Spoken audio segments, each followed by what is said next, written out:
wabarakatuh. Untuk pemateri pertama akan dibawakan oleh Ibu Sri. Sebelum memulai, alangkah baiknya saya perkenalkan dulu.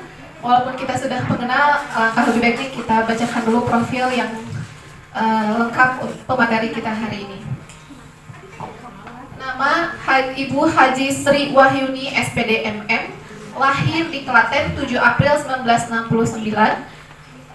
Pernah sekolah S1 di IKIP Jogja jurusan Matematika dan S2 di IKOPIN Manajemen Pendidikan. Bu Sri ini guru berprestasi tingkat kota tahun 2016, juara Olimpiade OGM, Olimpiade Guru Nasional tingkat kota. Kemudian sempat mengikuti pelatihan Diklat Nasional Perhitungan Angka Kredit Guru di tahun 2016 dan sekarang aktif mengajar di SMP 15 sebagai guru matematika. Saya persilakan Bu Sri. Izin buka masker ya. Baik, bismillahirrahmanirrahim. Assalamualaikum warahmatullahi wabarakatuh. Waalaikumsalam warahmatullahi wabarakatuh.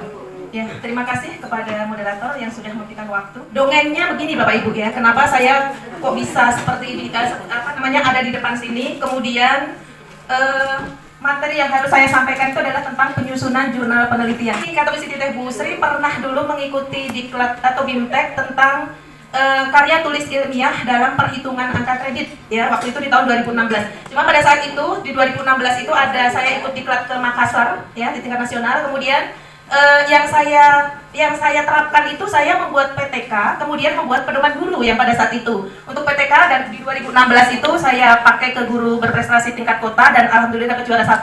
Kemudian lanjut ke provinsi. Kemudian di tahun 2017 itu saya lanjutkan untuk membuat PTK juga dan akhirnya bisa naik pangkat ke 4B. Saya bukan narasumber di sini, saya benar-benar masih jauh di bawah Bapak Ibu semuanya, apalagi yang guru bahasa Indonesia ya. Jadi nanti kita diskusi saja,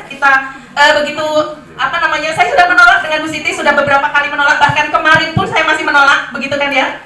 Tiba-tiba melihat yang ada di grup, wah Masya Allah, jadi saya langsung membuat PowerPoint-nya begitu ya. Jadi kita diskusi saja ya sifatnya. Saya hanya pada saat itu akhirnya materinya saya cari, kemudian saya buat PowerPoint-nya ya. Mohon izin karena laptop saya tidak sampai kabelnya di situ, saya duduk di belakang. Ini mohon koreksinya nanti ya, saya paparkan dulu. Di sini adalah cara membuat jurnal ilmiah. Gitu. Nah, kita sebagai tenaga pendidik itu dituntut untuk mampu berkomunikasi baik secara lisan maupun tertulis ya. Kemampuan berkomunikasi secara tertulis itu sangat dibutuhkan untuk dapat membuat laporan hasil kegiatan ilmiah. Di sini maksudnya kemudian kegiatan ilmiah itu banyak macamnya, ada penelitian, ada PTK, ada pembuatan buku dan sebagainya ya. Itu. Kemudian laporan kegiatan ilmiah dalam bentuk tertulis disebut dengan karya tulis ilmiah atau KTI. Bentuk KTI ini juga banyak macam ragamnya, ada yang berbentuk laporan penelitian lengkap, kemudian berupa tulisan ilmiah populer yang disajikan dalam bentuk buku, kemudian atau dalam bentuk artikel yang secara khusus ditujukan untuk dimuat di dalam jurnal ilmiah.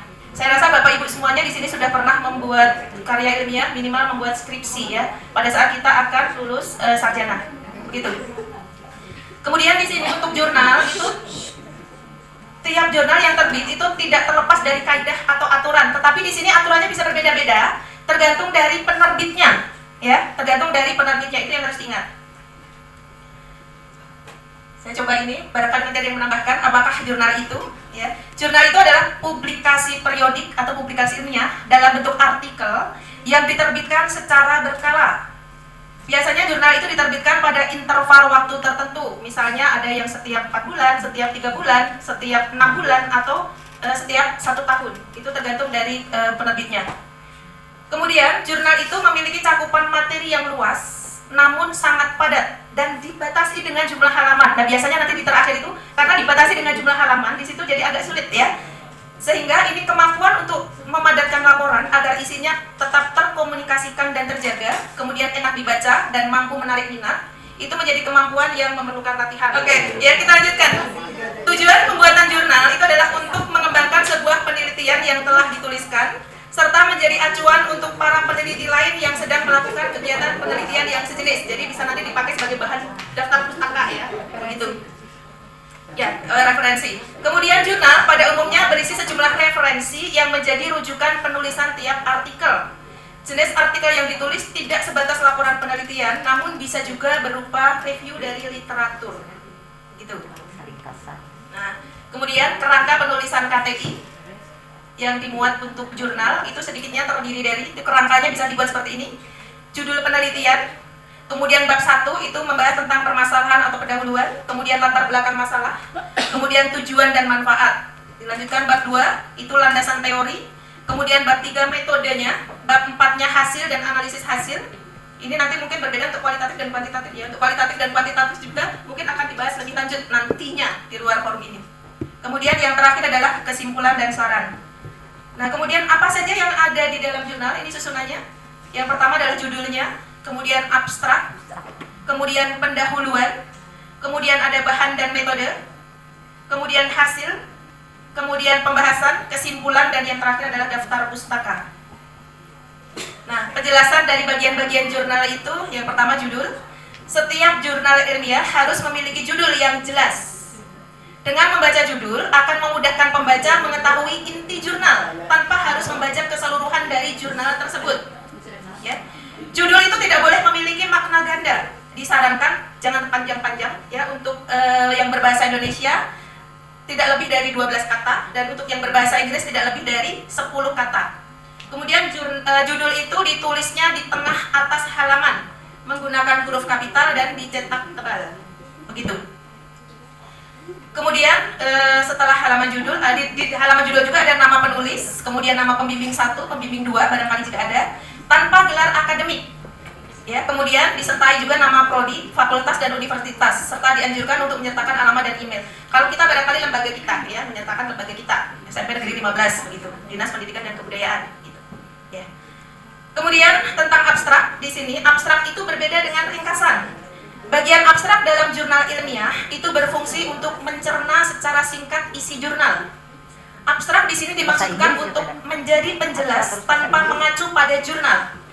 Bagian abstrak harus menyajikan sekitar 250 kata yang merangkum dari mulai tujuan, metode, hasil, dan kesimpulan. Jadi dari awal dari sampai akhir ya. Jangan menggunakan singkatan atau kutipan di dalam abstrak. Gitu. Jadi 250 kata, sekitar itu untuk abstrak. Kemudian abstrak juga harus berdiri sendiri tanpa catatan kaki. Abstrak ini biasanya ditulis terakhir, tetapi letaknya bukan di halaman terakhir ya, tetapi setelah judul. Ya. Cara mudah untuk menulis abstrak itu adalah mengutip poin-poin paling penting di setiap bagian jurnal. Kemudian menggunakan poin-poin untuk menyusun deskripsi singkat tentang jurnal yang telah dibuat.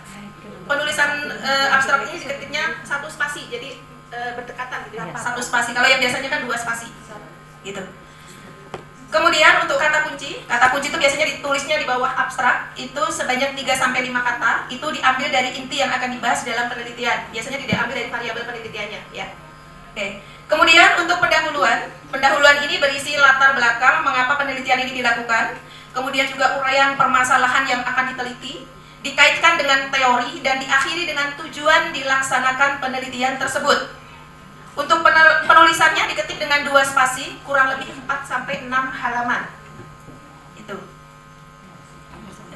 Kemudian untuk metodenya, metode penelitian, di sini adalah bagian yang menjelaskan ketika percobaan telah dilakukan. Peneliti menjelaskan desainnya seperti apa, peralatannya apa, menggunakan metode pengumpulan data seperti apa, kemudian jenis pengendaliannya seperti apa, ya, atau pengolahan datanya, begitu ya. Jika percobaan dilakukan di alam, maka penulis menggambarkan daerah penelitiannya seperti apa, kemudian lokasinya bagaimana, kemudian juga menjelaskan pekerjaan yang dilakukan, begitu. Selanjutnya, di sini aturan umum yang perlu diingat adalah bagian ini harus memaparkan secara rinci dan jelas sehingga pembaca memiliki pengetahuan dan teknik dasar agar bisa dipublikasikan.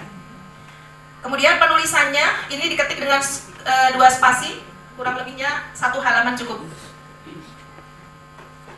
Kemudian untuk pembahasan atau hasil pembahasannya dapat dibagi di dalam beberapa subbagian, diketik juga dalam 2 spasi, penulisannya kurang lebih 4-6 halaman. Di dalam pembahasan ini kita membandingkan hasil penelitian dengan model atau teori yang diacu, ya. Kemudian menghubungkannya hasil penelitiannya dengan penelitian sebelumnya dengan menunjukkan persamaan dan membahas perbedaannya. Kenapa bisa berbeda seperti itu? Kalau ada perbedaan. Kemudian kesimpulan, dalam bagian kesimpulan ini dibahas tentang pembuktian hipotesis dari penelitian, ditulis ringkas yang memuat informasi yang cukup sehingga pembaca mengetahui bahwa hipotesis telah dibuktikan serta mengetahui kelebihan dan kekurangan dari metode penelitian. Biasanya terdapat saran, ya, kesimpulan kemudian lanjutkan dengan saran, itu bab terakhir. Ya. Saran ini berisi kemungkinan penelitian lebih lanjut dan potensi yang dimiliki metode yang dipakai dapat dimasukkan atau dipakai kembali. Sarannya seperti apa? Gitu. Kemudian yang terakhir adalah daftar pustaka. Daftar pustaka pada karya ilmiah ini ditulis langsung setelah teks berakhir, jadi tidak perlu berganti halaman. Ya, tidak perlu berganti halaman untuk jurnal. Sedangkan daftar pustaka pada makalah, buku atau penelitian ditulis dengan berganti halaman baru. Jenis penulisan daftar pustaka diberi judulnya daftar pustaka, dicetak tebal dan hurufnya kapital semua, begitu. Ya. Kemudian unsur-unsur yang ditulis di dalam daftar pustaka itu secara berturut-turut meliputi ada nama pengarang, ditulis dengan urutannya nama akhir, nama awal dan nama tengah tanpa gelar akademik. Kemudian tahun penerbitan, kemudian judul termasuk subjudul, kemudian tempat penerbitan, kemudian dan nama penerbitnya. Unsur-unsur tersebut dapat bervariasi bergantung kepada jenis sumber pustakanya. Sepertinya hanya itu yang perlu saya sampaikan ya selama kuis. Kemudian barangkali ini ada satu contoh jurnal. Nah, seperti ini terdiri dari 14 halaman. Judulnya adalah Pendampingan dalam Memahami Indeks Kebahagiaan Guru di Madrasah Aliyah Negeri atau MAN di Tangerang Selatan. Nah, ini ada judulnya seperti itu. Kemudian nama penyusunnya, kemudian nama pembimbingnya. Nah, abstraknya ini 2 bahasa, ada bahasa Inggris dan bahasa Indonesia.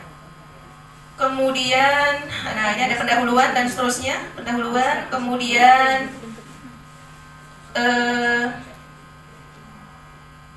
apa lagi? Ada metode, kemudian hasil dan pembahasannya, itu berarti cukup ringkas. Kemudian terakhir kesimpulan. Ya. Terakhir ada kesimpulan dan rekomendasi atau saran, ya rekomendasi seperti itu.